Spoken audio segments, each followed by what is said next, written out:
محمد فارس مذيع برنامج خط أحمر في قناة الأهلي يحرج أحمد السيد زيزو لاعب الزمالك بالدليل.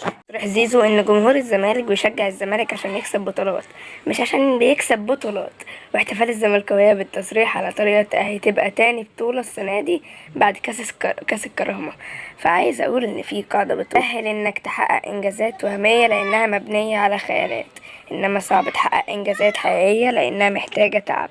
هل فعلا جمهور الزمالك بالشواهد والأدلة بيعمل سلوك مختلف عن باقي الجماهير أو بيعمل شيء استثنائي؟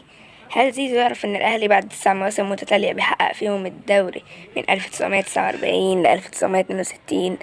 الأهلي مر بظروف هي الأصعب في تاريخه وفضل لحد 74، يعني 12 سنة ما حققش غير لقب واحد وهو بطولة كأس مصر في 1966. ومع ذلك الصحف المصرية كتبت ملاحم مقالات بتوصف دهشتها من إن دي أكتر فترة شهدت حضور جماهيري لجمهور الأهلي اللي دعم ومساند الفريق. ده الطبيعي يا زيزو، محدش من جمهور الأهلي راح شجع الزمالك أو الترسانة.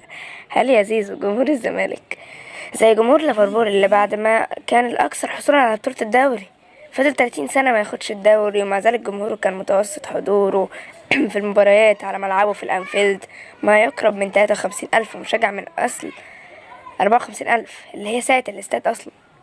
طيب هل زيزو ما يعرفش ان جمهور الزمالك اللي بيشجع الزمالك عشان يكسب كان فريقه عنده فرصة التتويج ببطولة الدوري في اخر جولة في موسم 2003 لو فاز الزمالك على الاسماعيلي وخسر الاهلي من انبي، وفي اللحظة اللي خسر فيها الاهلي من انبي وجمهور الاهلي كان مقفل استاد المقاولين وكان الزمالك بقى البطل، ولكن وسط مدرجات فاضية في استاد القاهرة لان جمهوره ما كانش عنده ثقة فيه وتخلى عنه اصلا؟ طيب هل زيزو ما يعرفش ان جمهور الزمالك اللي بيشجع الزمالك عشان يكسب هو اللي رئيس ناديه ممدوح عباس في 2007 رفع سعر التذكرة بتاعة الديربي الأهلي والزمالك لسعر جنوني وقال عشان أحرم جمهور الأهلي من حضور لأن كده جمهور الزمالك بيكون أقل بكتير، يعني أصلا رئيسهم كان معترف.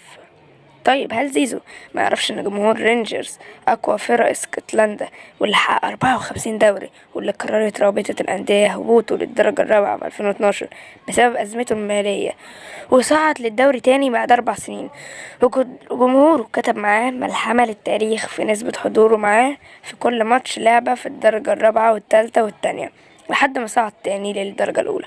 طيب هل زيزو ما يعرفش إن جمهور الزمالك اللي بيشجع الزمالك عشان يكسب لما رئيس ناديه جلال إبراهيم عمل حملة ناديك يناديك لأن النادي بينهار ماليا، فالحملة دي جمعت من تبرعات الجمهور 65,000 جنيه بس، ده من جمهور الزمالك؟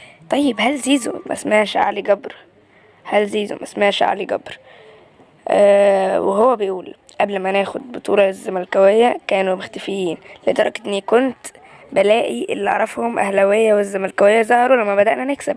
طيب هل زيزو ما سمعش احمد الشناوي وهو بيقول قبل ما ناخد بطولة الزملكاوية كانوا بيتكسفوا ينزلوا الشوارع بتيشيرت الزمالك؟ طيب هل زيزو ما سمعش رئيس نادي الزمالك مرتضى منصور لما قال الزملكاوية كتير بس هم عاملين زي الخلايا النايمة ما بيظهروش انهم كتير غير وقت الفوز والبطولات، اللي هو كل فين وفين بقى لما الزمالك يكسب بطولة؟ اوعى وانتم بتضحكوا على نفسكم عشان تاخدوا اللقطة تستخدموا مقارنات وشعارات التاريخ بيقول انها مش حقيقة. حاولوا تدوروا على كذبة تانية ما يكونش الاهلي وجمهوره طرف في مقارنة فيها عشان ما يبقاش شكلكم وحش قوي وتتحرجوا يا زملكاوية. بس كده، والسلام عليكم ورحمة الله وبركاته.